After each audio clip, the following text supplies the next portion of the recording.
Hello and welcome to the City of Whitehall Division of Police's next Safer Whitehall virtual town hall. My name is Megan Meyer. I am your Deputy Director of Public Affairs, and I'm here to help moderate today's session. If it's your first time visiting for a town hall, welcome. If you're a veteran, welcome back. We're going to be hearing from multiple of our officers and administrators in the Division of Police.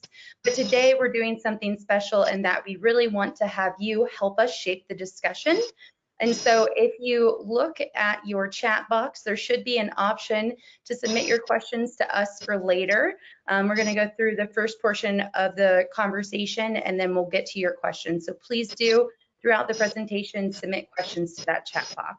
So we're going to go ahead and jump right in. So the order of go for today, you're going to get a quick welcome from Mayor Kim Maggard, and then we're going to hear about an update of the Safer Whitehall report from Chief Crispin. We also would like to take some time today to recognize some of our partners in the community, and that's going to come from your Deputy Chief, Dan Kilso. Following that, there are going to be some other recognitions and above and beyond from Lieutenant Chad Wilder, followed up with some updates about the community operations section from Sergeant John Earl. And again, after that, once we make it through our presentation, we really want to hear from you. So keep submitting your questions through the chat box. And without further ado, Mayor Maggard, if you would like just to welcome everybody, you have the floor. Welcome to everyone. And I just want to thank all of you who are participating today. Thank you for your interest in supporting a Safer Whitehall, and thank you for your support of our safety services. You know, we couldn't do the job that we do without you and your support. And what a Safer Whitehall presentation does is to inform you of some of the directions that we are taking. And frankly, I'm very much looking forward to your questions and your comments. And again, thank you for participating today. Wonderful. And I would like to pass this on to Chief Mike Crispin now. Perfect. Thank you, Mayor and Megan and everybody that's online here watching. I know everybody's got a busy day, so our goal is to get you some quick information from the police department and from our city.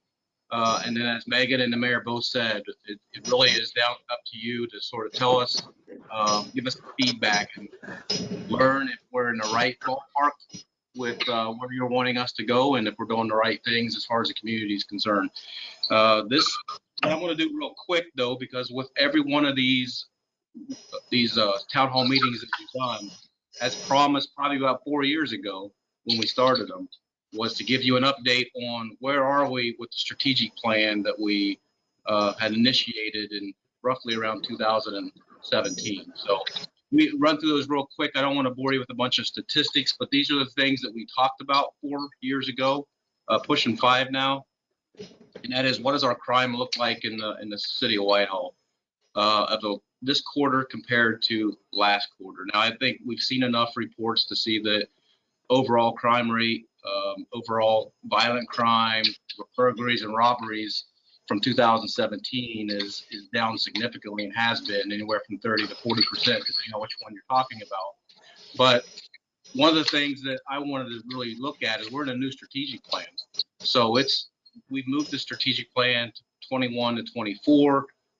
Moving on from the one we had before, while it was very successful, we have to do some new things now. We got to improve on what we did and improve on what you're asking us to do.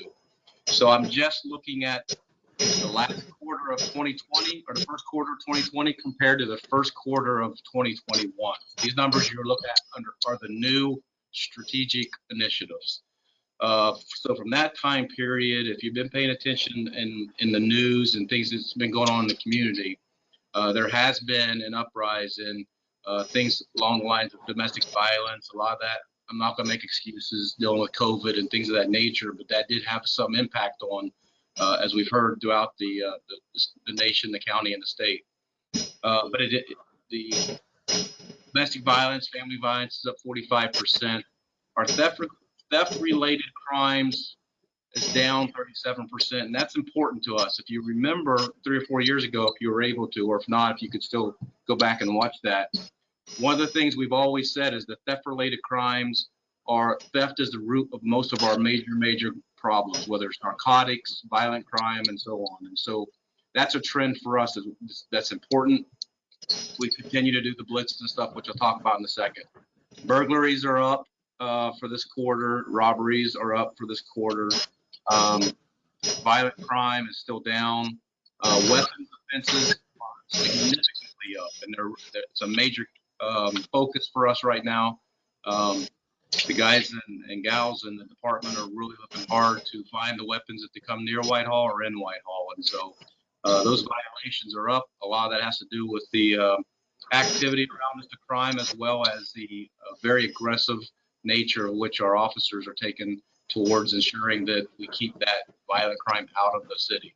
So, and the crashes are down, which I know is a major concern for a lot of folks in the community. What are we doing with traffic and speed and things along that line? It's good to see that our traffic rates are down. Move on there. Megan, to the next slide, please. So a quick overview of the past year and where we're headed. The strategic adjustment that we put in place. So you'll notice that if you've been a major part of these town hall meetings, that a year disappeared, and that would be 2020. Last town hall meeting, we explained how we're going to have to take a new look at the strategic plan. 2020 had a major changes in policing, as well as the pandemic that slowed down our operations quite a bit, and we weren't able to initiate a lot of those strategic plans and initiatives that we had in place. So as a result of that, we met again. We did the strategic plan, made some adjustments, and moved it into 2021 and continuing on. So that's the reason you see there's sort of a missing year on that title, and that would be 2020. I don't think that surprises anyone. Juvenile crime issue, that's been a major topic that's been in the news, and I just wanted to touch on that briefly and to let you know that both Whitehall and all the agencies around us are having some really great success working with advocacy programs, faith-based organizations, and we have a lot of meetings coming up to talk about what we can do to sort of reduce that and engage youth in a very positive manner. So there's some really good things coming down the road. We're putting that out and pay attention to social media, and you'll learn about those. The theft and narcotics blitzes that you saw in the first 2 or 3 or 4 years, some of that got put on hold quite a bit during 2020 for obvious reasons, and that was mitigating contact with our narcotics and people who may be infected as well as themselves. It was to reduce the spread of the COVID-19. So we have, under this new strategic plan, that theft and narcotics blitzes have really started picking up again. And I think if you saw in the news here recently, the Detective Bureau, Road Patrol did a great job. There was 21 arrests for theft. And that sends a really, really strong message to not come into Whitehall and steal. And that has never changed for us. And that's going to continue to be our message. And then still going to get out from the chief's office again, as soon as the more this COVID, the pandemic starts to get itself, we start to get it under control as a nation and as a state, and particularly a county.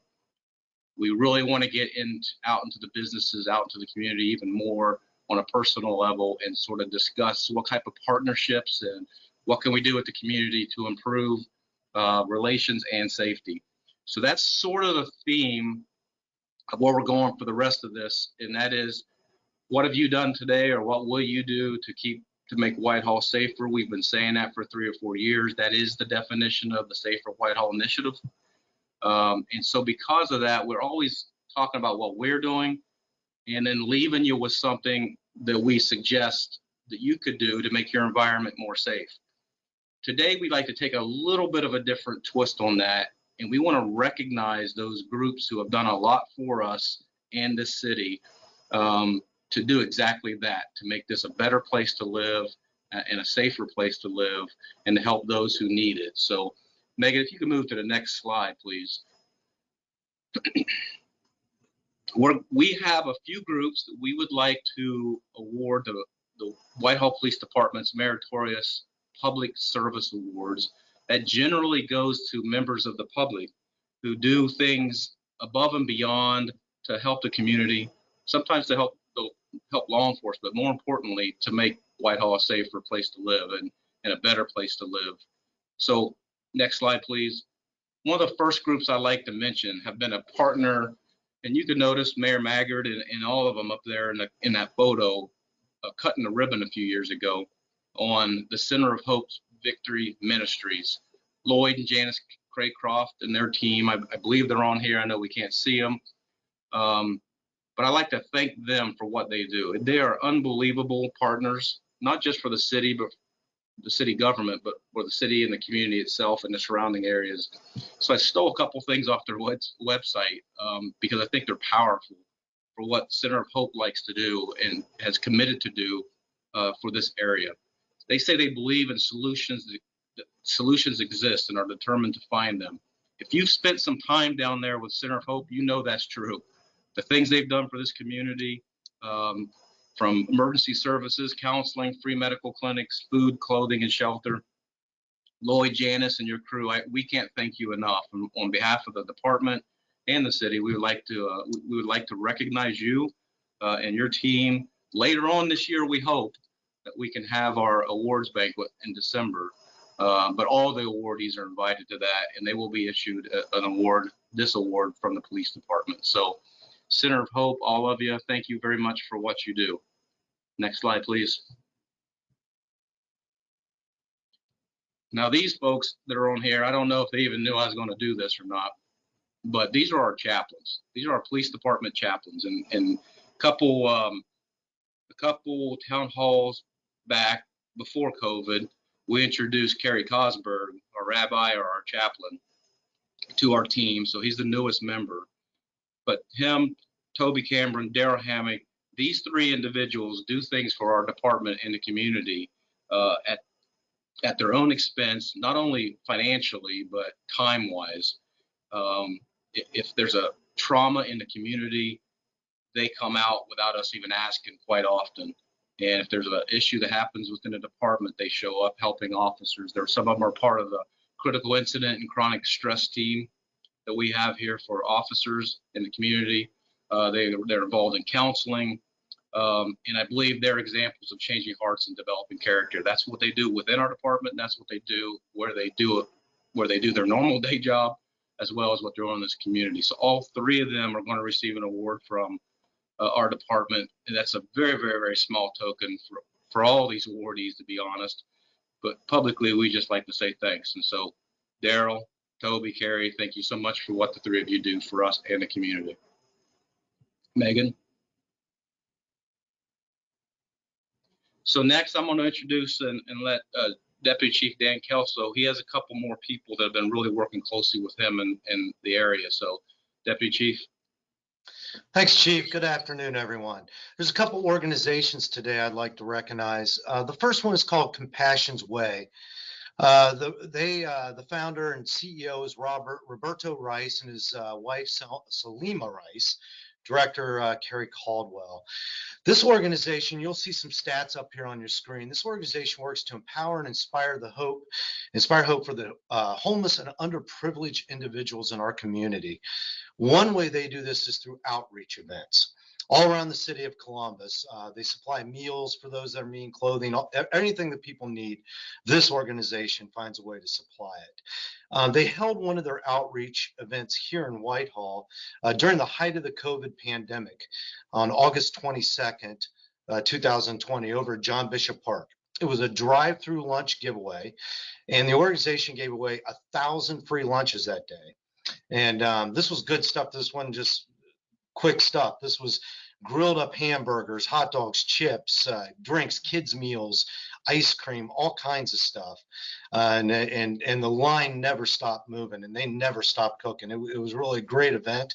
And we had police dogs out there for the kids to play with when the line got long, those kind of things. And additionally, that day they brought along a company called Care Source that could hook people in need up with healthcare, medical help and needs and stuff like that. So I just wanted to recognize them, let people know they're out there. They accept donations, they accept volunteers. You can find out all about their organization and the individuals that run it at compassions.way.org. Compassions.way.org. Check them out, and maybe you can give them some help and help other people. Next slide, Megan. A second group we want to recognize is right here from Whitehall. It's Strong Point Church. They're located right here in Whitehall, 392 Maplewood it's Maplewood and Etna, right on the corner. Run by Pastors Lonnie and Tracy Keene, Elder Roy Sensabaugh, and staff members Al Young, Kenny Brown, a whole bunch of other staff members. Their church emphasizes building better families, building better relationships. You should see on your screen kind of a little couple points on what they do over there at the church. We want to recognize them because they also did outreaches during the COVID pandemic. And last year they did quite a few food driveway events also, in which they gave away boxed lunches to anyone that needed them. Columbus, Whitehall, multiple days they did this. And they were able to give away 5,000 cases of food to the community. And that included dairy products, meat products, vegetables, a whole bunch of good stuff. They asked for nothing. They just gave this stuff away. They also actually came in and fed our police employees. So we need a little shout out thanks for that too. That was really awesome of them. But learn more about them. Maybe you can help them out. Maybe there's a donation. Maybe they have needs also. So that's strongpointchurch.com, strongpointchurch.com. Both of these groups were fantastic groups that really are just about serving the community and helping other people. Megan, next slide. Next, I'm going to introduce our Detective Lieutenant, Chad Wilder, who's got some other people to recognize. Thank you, Deputy Chief Kelso. Again, my name is Chad Wilder. I work with the detectives in the narcotics unit here at the Whitehall Police Department. And I have a great pleasure today to recognize some of our citizens as well. This is kind of fun. Often as a police officer, you're delivering bad news. It's nice to talk about some good things sometimes as well. First, I want to start with a business here in Whitehall called Steve's Tires, located at 4324 East Main Street. I specifically want to mention the owner, Gino Hall, and one of his employees, Dustin Faulkner. Recently, we had a domestic violence situation in Whitehall, and there was a victim involved in this. She was in a very dangerous situation that she was trying to get out of, and we were having trouble getting her out of this situation because her car had a flat tire. So we were kind of trying to come up with some solutions and so forth. And one of our officers had the idea of calling Steve's Tires and seeing if they could help her with this flat tire. And the officer explained the situation to them. They came right out immediately with no hesitation. Dustin Faulkner, the employee, he responded. He mounted a brand new tire on the car, and then the business actually refused to accept any payment for this. So this domestic violence victim that was stuck in a very bad situation got a new tire on their car. It was for free. They got free labor involved in that. But obviously, most importantly, they were able to get out of this bad scenario that they were in for the day. And this is just one of those creative ways that the community and government can come together to solve problems. It was really fantastic. As somebody who worked for patrol for about 15 years, sometimes you're in these scenarios where you're just looking for a way to solve something, and it's really tough. And to have Gino Hall and Dustin Faulkner from Steve's Tires come forward like this and not only help us out, but help out a community member, that's just absolutely fantastic. So we thank them. Megan, could you go to the next slide, please?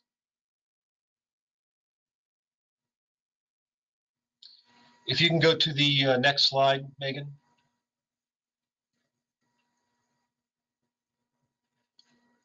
Okay. The next person I'd like to speak about is Jeff Matwire. Jeff is a local resident here in Whitehall, and his story is quite phenomenal. One night he's at home and he hears a bunch of gunshots ring out. And I don't know about Jeff, but I think some, including myself at times, if I was at home and not in the frame of mind of a police officer, I might be tempted to dive behind my couch and hide for cover, but not Jeff. He jumped up, ran outside to see what was going on. Once he got outside, he could hear somebody moaning from pain. Jeff, at the time, was a nursing student. And obviously with concern that somebody could be injured, specifically from these gunshots, he completely put his own safety at risk and ran to where he heard this person moaning. Once he got there, he found somebody who had been shot multiple times, and without a single worry of his own safety, there were no police on scene, nobody else. It was just Jeff and this victim and the suspect who shot him. And Jeff jumped right in there and started providing medical attention to this victim. Ultimately, this person had been shot multiple times. They were in critical care for a long period after this. And I'm no doctor, but there's really no doubt in my mind that Jeff single-handedly saved this person. Had he not started medical care so early in this incident, I don't think this young man would have lived. So Jeff Matwire, great job. I hope things are going on with your nursing education. And I don't want to speak on behalf of the chief, but if the nursing thing doesn't work out, perhaps we can find something for you here at the police department.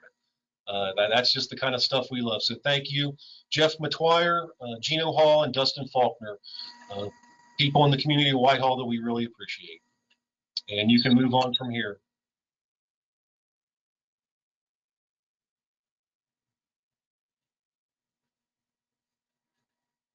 I think we'll get a bit of a delay on it, but I'll move forward and say again, congratulations to each one of those we mentioned, from Center of Hope to Compassion's Way, Strong Point, Steve's Tires, local nonprofits and business, doing extra above and beyond to make this community better and a safer place. Certainly our chaplains, and certainly when you think about someone who as a detective commander said, most people have a sort of a self-awareness or self-preservation desire to stay inside during bad situations and to run out there and put yourself in harm's way to keep someone alive. Those are just some of the most amazing things humans can do. So thanks to all of you. I really do hope that each of you will have an opportunity. The community and the environment will be better as far as the pandemic's concerned, so that we can get together again in December and award each of you and recognize each of you properly, because there's very little that we can really do for you. This is very small, but it's just really publicly thanking you for what you're doing. So thank you very much for that, each of you. Megan? I think next we are going to talk a little bit about a new section that we have.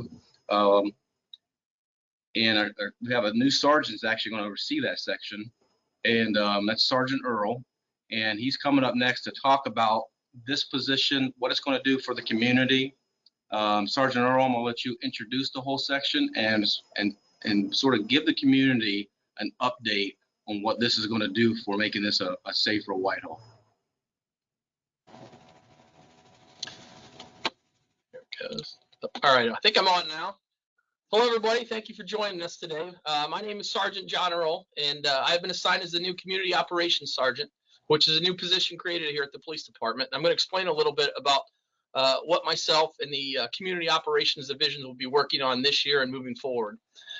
Right now, the division consists of myself, along with both school resource officers that we have, and the 3 canine officers.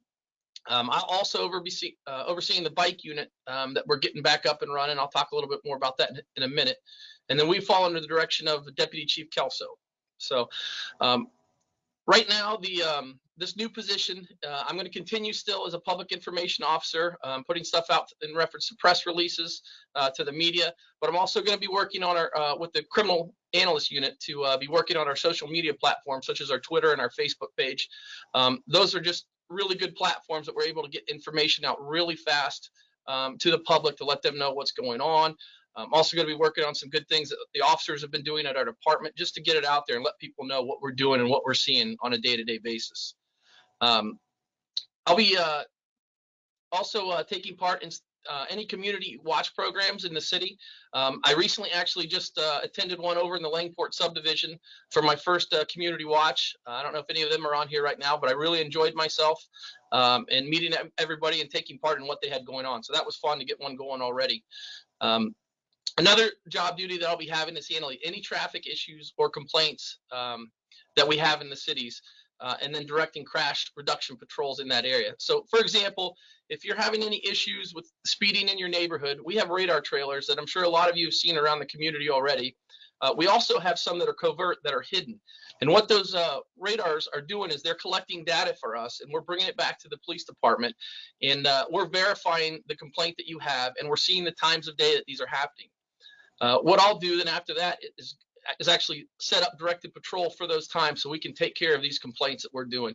You know, for example, it's happened at 4 p.m. to 6 p.m. You know, we don't want an officer out there all day. We can actually direct these patrols at the right times to take care of the problems that you're having in your neighborhoods. The couple of the things that I'll be working on is we're going to be conducting some criminal enforcement programs or blitzes throughout the year through this office.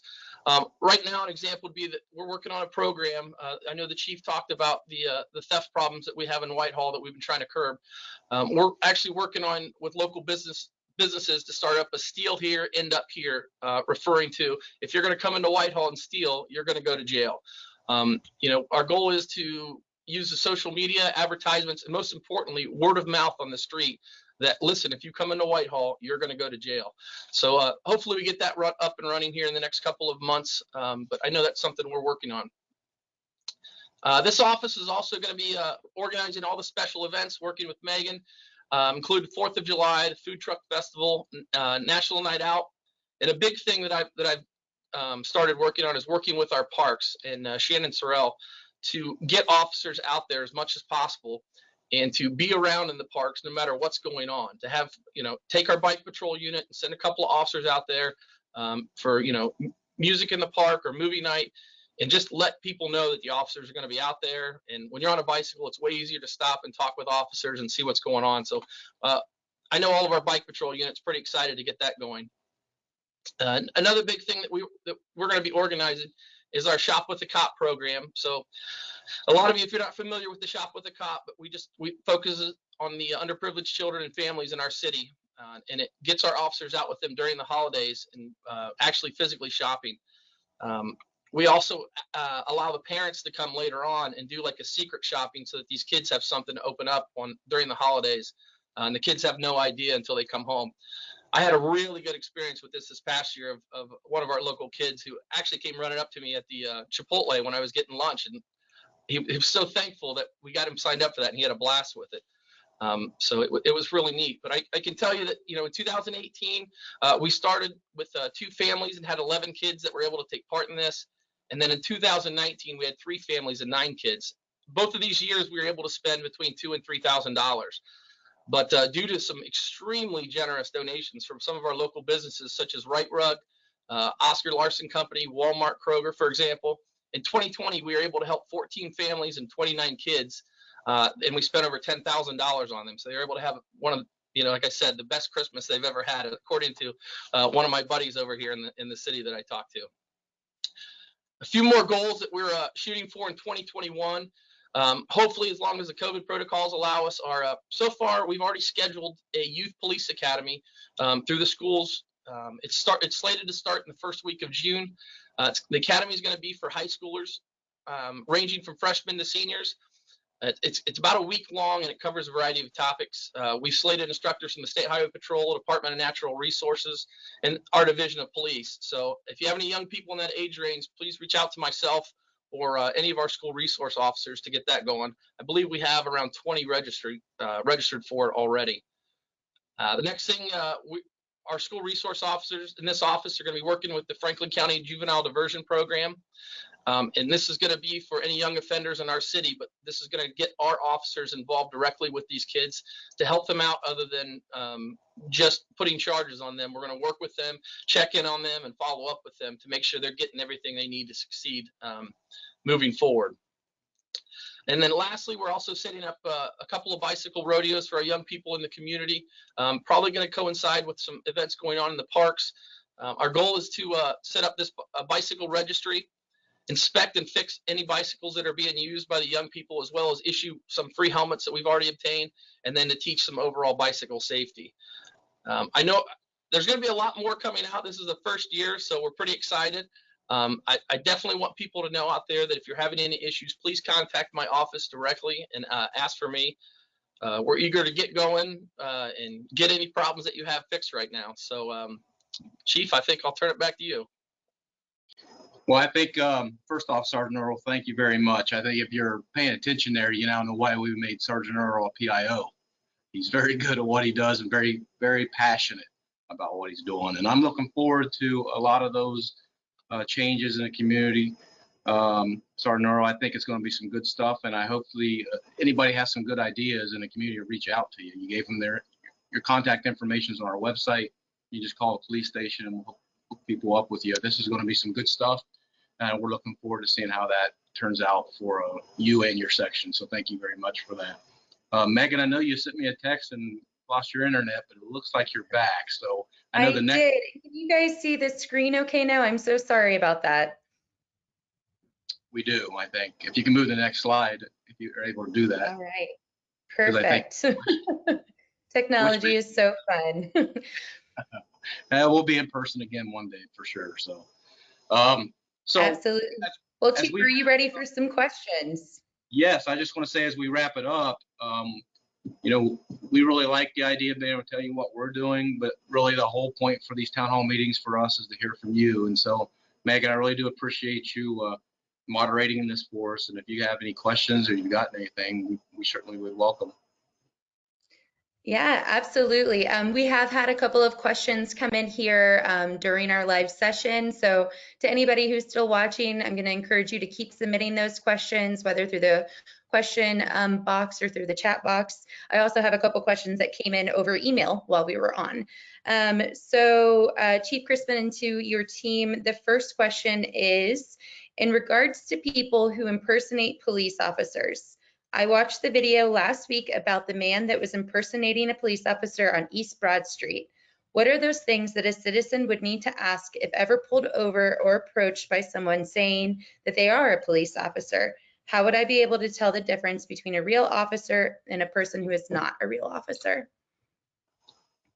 Well, I'm about to answer that question, but since the deputy chief who actually handled that situation is right here on it, I'm gonna go ahead and let Deputy Chief Kelso. He was the star in the show, I think, him and a couple others. So, Deputy Chief Kelso, you want to answer that?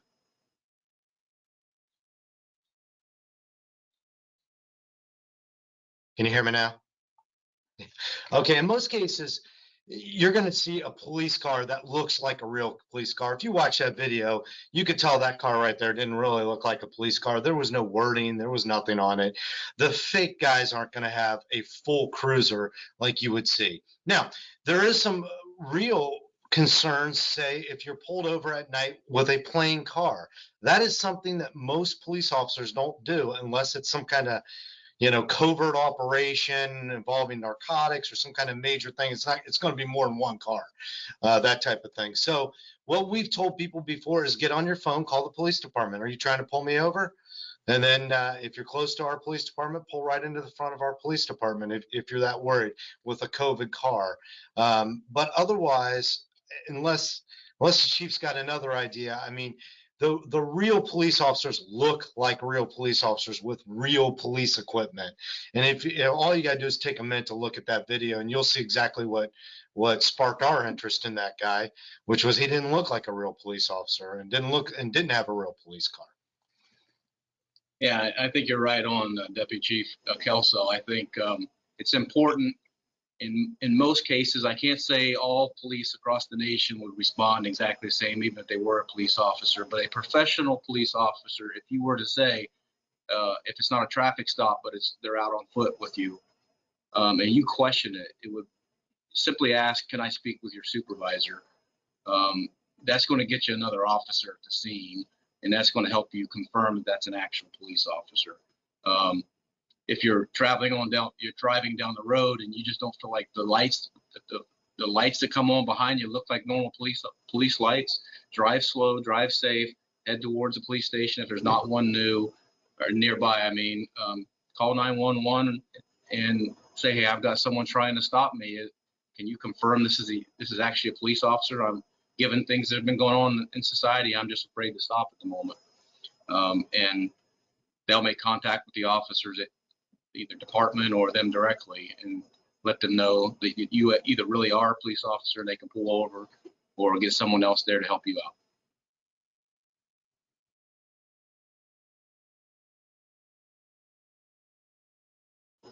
Any other questions, Megan? Yes, plenty. So going to move right on along. So next question that came in through the chat bot. COVID has caused us to conduct business in a different way. It has also caused mental health issues to increase. Has there been any thought of adding a social worker? And how is your department addressing mental health and community policing? So there's a couple of answers to that. This is a two-part question. First and foremost, as far as social workers, the City of Whitehall, the City Attorney's Office, we have some really good, strong people that are already trained in that, domestic violence and things, and anything, all those sort of situations they're describing, that we've always had resources that are available to us. There's crisis management teams we can contact as well, emergency services that we have when we can get to the scene if we need them. So hiring somebody directly in the department is certainly the mayor's on here, whether that's something we want to do or not. But we certainly, as a city, already have a lot of those resources. And so whether they're actually working in this department or working in the city attorney's office, to me, really is not the point. The point is that we have them available to us, and we can use them, and we do use them often. This is a small town and a big town kind of environment. But the small town environment means all of our city departments know each other very well. We work closely with each other. We know them by name. Heck, we know most of their family members. And so those people who are certified and trained in those are friends to us, not just another department. So we have them available to us. We have them in our cell phones, and we call them pretty regularly. As far as what we're doing as a department who's trained, the vast majority of our officers are trained in critical incident response. And we continue to train annually, and we continue to add more officers to that training. And you'll see them, they got CIT on their uniform. That indicates that they are certified and trained in that type of crisis management for mental illness and other things. So we take that pretty serious, and we have long before 2020, and we're going to continue to do that. So I hope that answered your question. If you guys have something else I'm missing, certainly jump in there and add to it. All right, awesome. Thank you for that. So go ahead and move on to the next question. Does the department have a ride-along program? Go ahead there, Deputy Chief. That's your program. Yeah, we do have a ride-along program. Right now, we've kind of curbed our activities with that because of COVID. But we still, if you're interested in law enforcement, if you're currently in a law enforcement academy, interested in working with the City of Whitehall, we absolutely still do that. If you're just kind of interested and you just want to ride along and see if this is something you want to do, maybe wait another 6 or 7 months until we know that we don't have to worry about getting officers sick and that type of thing, because obviously you're in close quarters with an officer for 8 hours. But if you're actively in either on our list in our hiring program, or if you're actively looking for a police job and wanting to know if this is the right place for you, we do have a ride-along program. And we also allow media to ride along too, for transparency. Awesome, thank you. So moving right along to the next question, can anything be done about loud cars? You want to go patrol again? Yeah, sure. If we catch them, we have a loud muffler ordinance, and or a loud sound, loud muffler ordinance that applies to vehicles.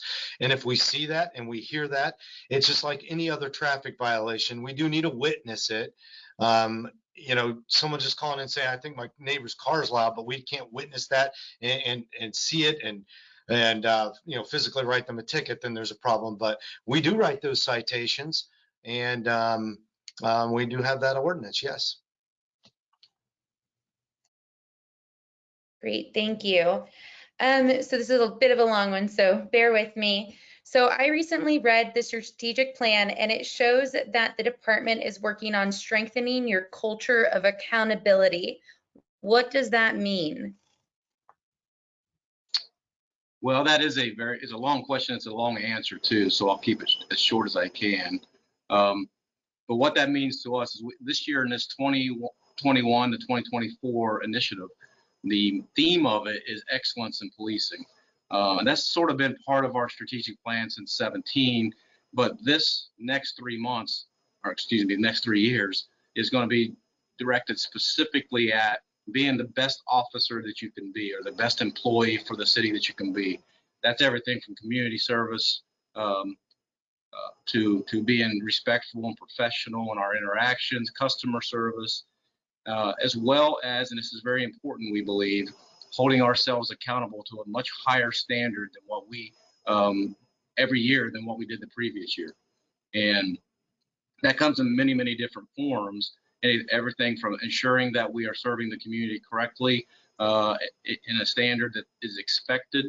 And we do that both by education, these town hall meetings, interacting with the community. That's what Sergeant Jarnarl's position is so important, because he's going to be interacting with the community on a regular basis and giving us feedback on what the community is looking for. We're going to give him resources to make sure that we're able to do that. And so those types of things are a culture of accountability, changing culture, right? Culture to be an organization who believes our sole purpose is protecting people's rights under the Constitution and serving the community at the highest standard possible in law enforcement. That's a high goal, and we accept that as a high goal. We got to have high goals, and we are going to keep pushing to get ourselves to the top. We also do that with technology to ensure that when we put these things and rules and training in place, that we're actually doing them. So we have everything from body cameras, that we were one of the first, I think we were the first suburb, actually in Franklin County, the first agency to go 100% with body cameras. As soon as they were available to us and we had the funding for it, we were able to jump on and put them on our officers, and they embraced them because they want people to see that we are doing a professional job for the community. But it's one thing to put equipment on them; it's another thing to ensure they're actually using them.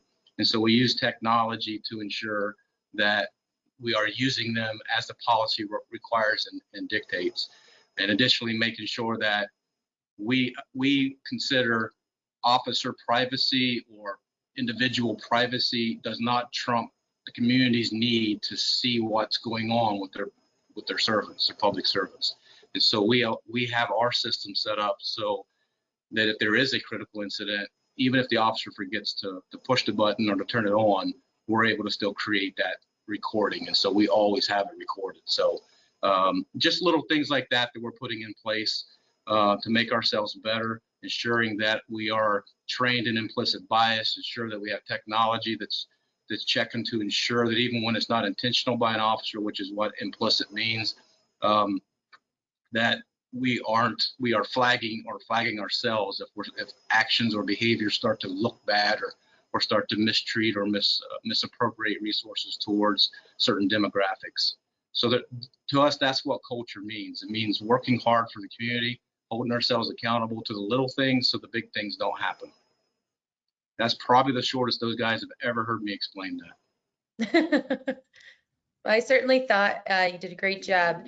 And there have been some follow-up, but I think this is a good question too, so I'm going to read it again a little bit loud. As gun violence and shootings have increased to the west of Whitehall, in the James Road area, and to the east of us, the city of Whitehall has done a great job in keeping gun violence down in our community. However, on the neighborhood apps, there are reports of hearing gunshots in Whitehall. Is there any consideration to using the gunshot detection technology that is used in Columbus? I will answer part of that, and then if I can turn it over to Lieutenant Wilder just to talk about what we're doing with the violence and what your detective unit is doing, as well as road patrol to help with that overall problem. But as far as the specific question about the technology, yes, we have been looking at that.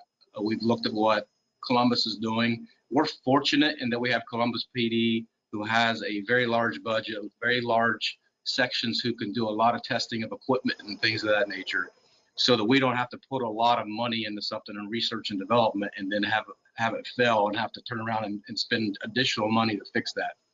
So I know they're working on it. Other agencies are working on it, and we're looking at it as well. And this agency is a part of the County Association of Chiefs, so we all communicate routinely about that specific technology.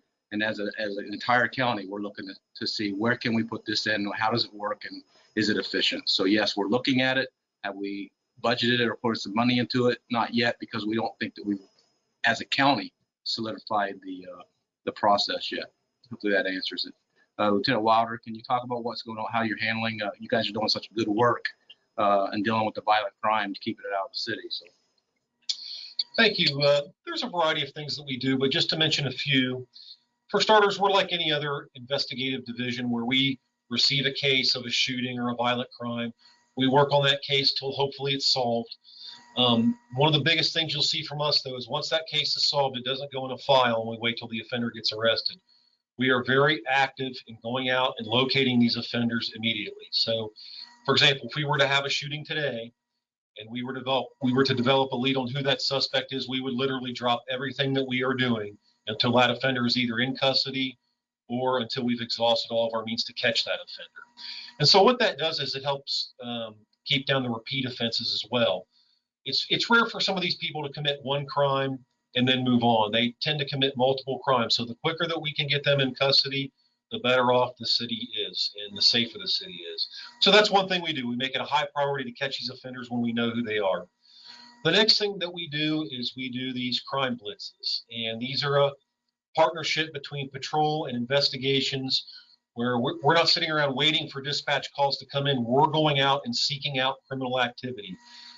Sergeant Earl's been involved in them.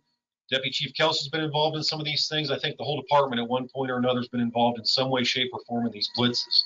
It's an all hands on deck type of approach.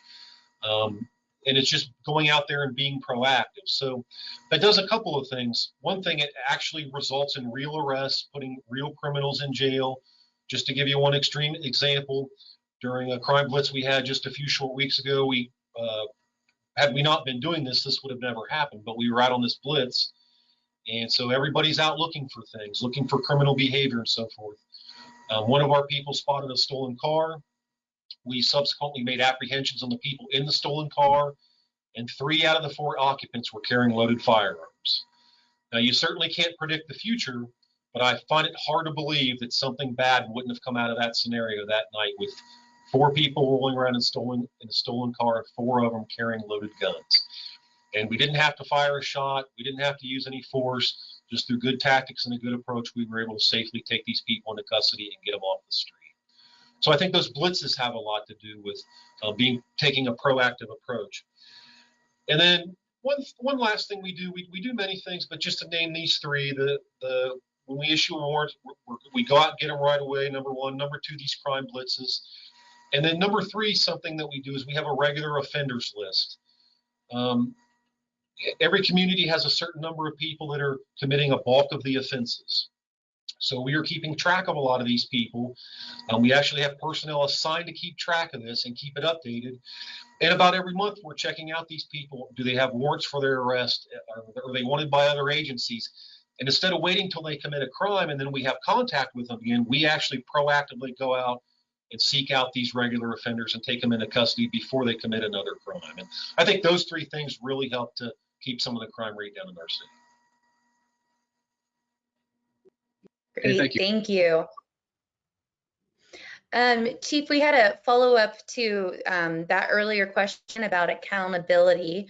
So they're asking, has the City of Whitehall considered a citizen review board similar to the one the City of Columbus created?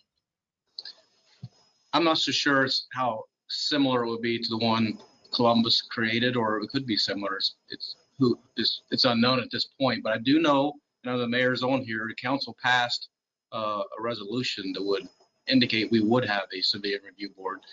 The police department is not opposed to police review boards anyway. So in fact, we see it as an opportunity to sort of showcase what we do so people can see the professionalism of the officers. So in fact, I've spoke with the mayor, the city attorneys, and others about options and how we can get that moving faster. So we're okay with it. We think it's a great idea.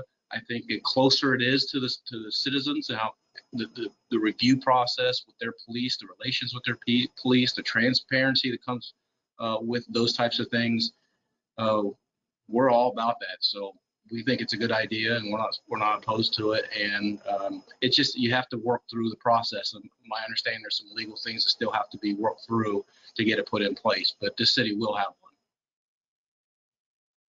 Fantastic, thank you. And we still have some questions coming in, so I'm just going to keep going.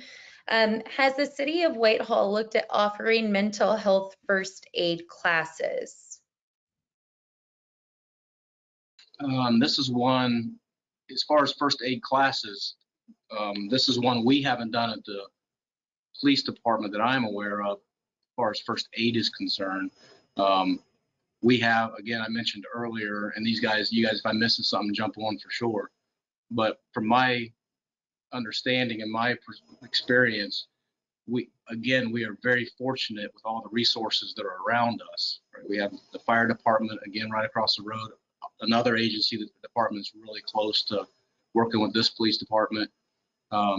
So when they mention mental health first aid, that would have to first be defined in that perspective. From our perspective, we have a response program, critical incident response, mental health awareness, mental health response training. But from a first aid perspective, when I think of that, I think medical. And if that's the case, we would actually use professionals for that, from what I can tell. Anything else, guys, that we're missing there? Yeah, one side thing on that, the county has a program right now where they actually have a net care certified social worker writing with a police officer. I know they're wanting to do it 24 hours a day. I know it's available maybe up until 11 o'clock at night. But we're working with them with that program. We use it. So if we get in a situation where we're having some difficulty dealing with someone with a mental issue, we can have that car dispatched immediately to us.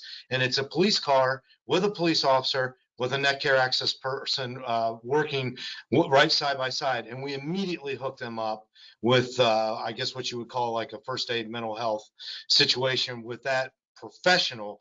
We're police officers. We can put band-aids on stuff, but we can't always fix every problem in society. But we're doing our best to bring those who can fix certain problems with us when we can. And it's actually worked out really well in a few different situations. We had a standoff situation not too long ago, just a couple months ago, with a guy in a house with a gun and a family. And we were able to get the people out, but we were able to dispatch this county car. I forget what they're calling it, but it's the mental health car there, and they were able to get that person out and get them some help. So and that's just one just comes to my mind right now, but I know there's been 2-3 other situations. Great. I can add one thing to that as well, since Sure. there's multiple questions about it. I hope the public understands that mental health care is literally minutes away in any scenario. If we've got somebody experiencing a mental health crisis, we have a variety of places we can take them. Mount Carmel East Hospital, Net Care downtown, but it's literally minutes away. All somebody has to do is just request it. It's not hard to get, and not on top of that, we actually have pastor services. We can have a pastor from one of our local churches come out and speak to people. But this is not a big production to get people mental health care. It's literally just minutes away. Great, thank you. Switching topics a little bit, well, not entirely, still about mental health. When police officers experience something traumatic on the job, is there counseling available? And is it recommended or is it mandatory? Well, that's a two-part answer, because part of it is recommended and another part of it is mandatory. For starters, if they're involved in a critical incident, we have one of the few teams in the state that are actually certified critical incident stress teams in Whitehall. It's ran by Lieutenant Brian Smith. Our chaplains are involved, a lot of our officers are involved, and they're actually certified through psychologists. And so we have an internal team. I think the only one in the area that I'm aware of is Columbus has one, and then we're the only other ones. That's for them to use without administration being involved. Secondly, from the administrative perspective, we do provide resources. Again, we have the chaplains program. We also have resources. The city does, of course, through EAP and some other things of that nature that provide them with mental health resources. We provide training to recognize issues in advance, And then we mandate all of our officers go to a mental wellness evaluation, if you want to call it that. It's more of an opportunity to sit down and talk with psychiatrists here locally every year for an hour to talk about really just anything they want to talk about. And we've gotten a lot of feedback from our officers since we've been doing this, and this is not our first year, how great it was and an opportunity to talk about things that before they really weren't comfortable in doing. We make it mandatory because if I make it voluntary, it becomes more of a stigma, right? And we've eliminated that stigma that everybody must go. And if they want to go in and talk about fishing, they're allowed to. But when they do need it, there's someone sitting right in front of them. They get to know the psychiatrist very well, and they feel comfortable reaching out to them. So we have a lot of resources in Franklin County as well as our department for our officers, and we really stress that issue. So I'm glad they brought that up. Great. Truly switching gears here. This person writes that I've heard about the proposed Norton Crossing DORA, which for anybody that doesn't know, that's a designated outdoor recreation area. What is the Division of Police's take on that?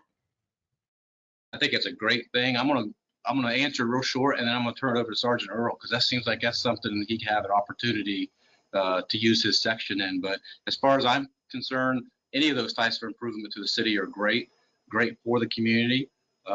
And having that open space with all those people out in the middle or coming out into these parks, that's just more of an opportunity for us and through Sergeant Earl's section, as well as every other officer working to engage the community. I think that's just a great opportunity for us. Sergeant Earl, you want to talk a little bit about how you can use that?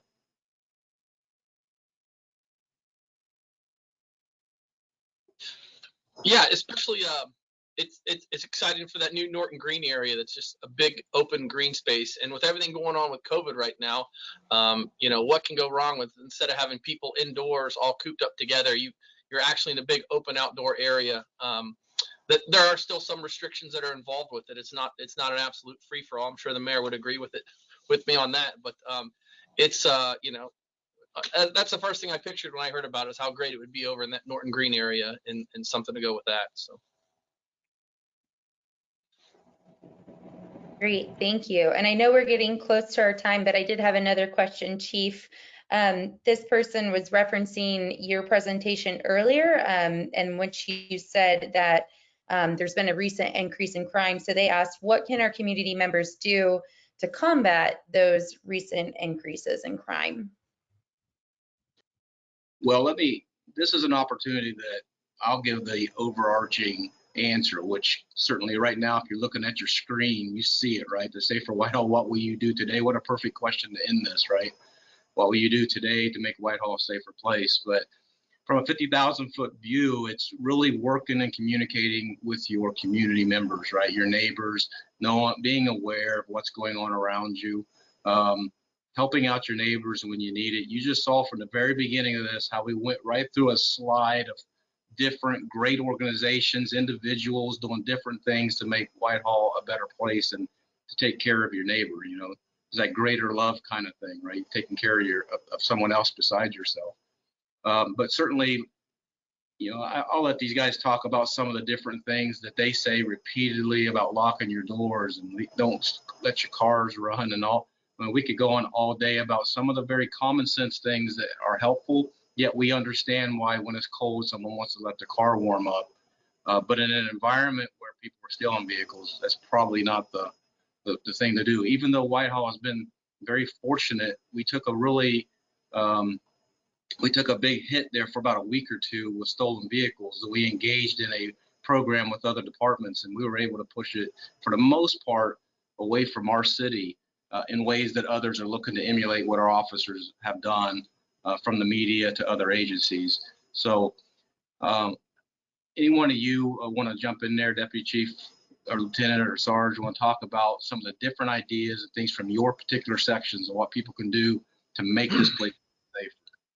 Yeah, the one thing that, you know, just going over with Langport, Chief, that we were discussing is The big thing we're getting out, if you see something, then you need to say something. Don't feel like you're bothering the police, or if you see something that you think is strange in your community or your neighborhood, call into the police department and report it. You know, we're there to go check it out. Another thing is get to know your neighbors. You know, reach out, get to know your neighbors, get contact information.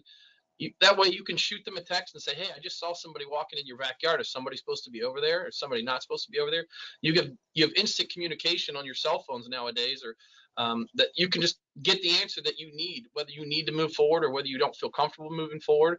And the big thing that the Langport was doing that I thought was very interesting is they've created their own community through social media, through Facebook, where they can instantly communicate with everybody in the neighborhood and say, hey, there so-and-so's, I saw a strange person walking through so-and-so's yard. Anybody know who that is? And, you know, they're instantly communicating. I thought that was really neat. They've already done that before we even had to tell them. Just a couple ideas that I thought were interesting. I would say the same thing as Sergeant Earl. Calling the police is one of the most important things. If you see something, say something. We regularly show up to scenes as detectives and find out there were 2 or 3 witnesses that saw part of or all of what happened but never called the police. And they're just trying to be polite. They feel that we're busy and they don't want to bother us with every little thing. But we'd much rather be bothered when it's a little thing than when it becomes a big thing. So we would prefer that people call early, even if it turns out to be nothing.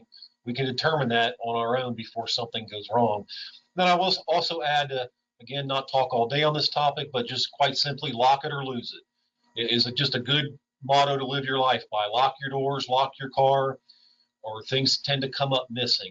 A lot of criminal behavior doesn't involve a lot of planning and foresight. They're just looking for easy opportunities. Can they yank your car door open and grab something out of your middle console, your checkbook or your purse? If so, they'll do that and they'll take off. If the door's locked, they'll move on to the next thing. And so the more that people can lock it, the less likely they are to lose it. And that's one of the best things they can do. Yeah, and this seems so basic, but it will blow your mind how many people don't do it. Lights. Your lights are it's so important to turn your lights on at night. And this goes to exactly what the lieutenant just said. It gets rid of that opportunity. They don't want to be under the lights. We drive around at nighttime. We drive through neighborhoods and they're black, they're dark. You can't see a thing. But if everyone turned on their lights, it would brighten up that neighborhood. And this goes for businesses too. When businesses have their lights burn out, it leaves a big void in certain areas that allows people to sneak around, sneak behind buildings. It's so basic, but always keep your lights on at night, and it really helps not only you, but it helps us. Thanks to each of you. I think this is a topic, certainly this is what we do as a living, right? Is we know what the end result is, and so our goal is to educate on how to prevent the end result. And that's the stuff they're talking about. There's a whole lot more. With a lot of the issues we've been seeing as far as weapons charges, juvenile crime, things of that nature, while we could show you, and certainly we recognize most of this is not Whitehall citizens. It's people outside of Whitehall coming into Whitehall committing these crimes. We would still emphasize, especially with your children, know where they're at, what they're doing, talk to them, communicate with them, and engage them as an adult. If you see them out on the streets and sort of carrying on, just walk up and ask how they're doing. You know, what's going on with you guys, and have a conversation with them instead of just shaking your head and walking away from them. These are youth who look to adults as to be mentors and to tell them to help them be better people in society in general. So just ignoring bad behavior is probably not the best thing. If it's violent or something like that, naturally you need to call police instead. But they need us to engage them and not ignore them, is what I would argue. But other than that, it's engaging your neighbor and doing the best you can do, Megan, to be a good citizen in the community. Awesome, wonderful. Well, I think that's it from the questions bank, Chief. If you want to wrap up, before I let you do that, though, to anybody who maybe had to sign off early or who missed the beginning of this, it has been recorded, and we're going to be posting the whole virtual town hall both to the city's website and our YouTube pages, and we'll share those on social media. So don't worry, you didn't miss out. Well, thanks, Megan. I guess I'll wrap it up and say thanks to everyone, the mayor, any of the our council members who might be on here who are always supporting our police department. Our city is safe.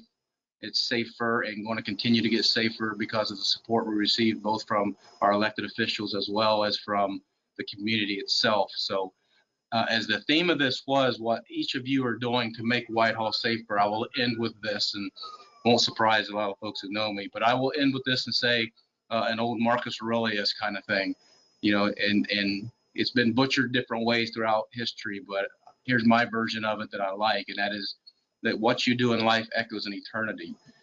If you see issues and you're not involved and you're not doing things to make the community better or to make your environment safer, and relying on others is probably not going to be as safe as it could be. But all of us together making Whitehall a safer place, we're asking ourselves daily, what will we do and what have we done to make Whitehall a safer community? I think that's the key to making this place a great place to work, live, and play. So thank each of you for coming. And Mayor, if you have any words there at the end.